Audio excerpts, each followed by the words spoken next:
At dawn, Luna stepped out of her cottage with her bronze pendant resting against her cream-embroidered blouse, the familiar path before her, made unfamiliar by the whisper she could still recall from the night before. Her amber-brown eyes held both curiosity and unease, and her long, wavy, dark brown hair moved softly in the morning air, as if the forest itself were breathing around her. Pip arrived with a burst of bright blue light, circling her head in playful loops and scattering sparkling particles across the mist. His cheerful energy briefly eased Luna's concern, yet the expression on her face remained careful, as though she expected the forest to answer a question she had not yet learned to ask. Near the roots of a nearby tree, Luna noticed dark marks spreading like ink through bark and soil. The sight was subtle at first, but the corruption seemed to advance with intention, suggesting not decay, but intrusion. Before she could examine it closely, a distant howl echoed through the whispering forest, deep enough to silence the nearby birds. Luna followed the sound deeper between ancient trunks and glowing flowers, her boots pressing upon paths half hidden by mist and crystal roots. As she entered a denser passage of the woodland, the atmosphere changed. The usual murmur of leaves diminished, and the forest became quieter than silence should allow.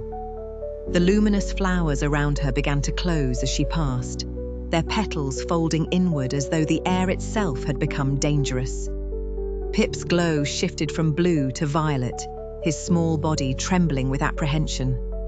Ahead, Luna found claw marks cutting across the trunk of a radiant tree, the wounds fresh against its bioluminescent bark. Then she saw them, a pair of glowing amber eyes watching from the bushes.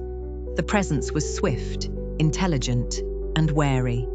Before Luna could see more, the creature withdrew, leaving only a disturbance in the shadows and a lingering sense that she had been observed rather than attacked. At the edge of a clearing, Luna discovered a crack in the air itself, thin as a hairline fracture, yet leaking dark shadow energy into the forest. As she approached, the fissure widened for a moment, and shadowy hands strained toward the world beyond it. Luna stumbled backward, her fear sharpening into urgent understanding. A golden fox leapt between her and the fracture with striking force. Its fur shone like firelit amber, ancient markings igniting across its body as if called forth by the threat. The darkness recoiled instantly. The fox's many luminous features made it clear that he was no ordinary animal, but a guardian shaped by old magic and discipline. When he turned and spoke, Luna froze in open astonishment.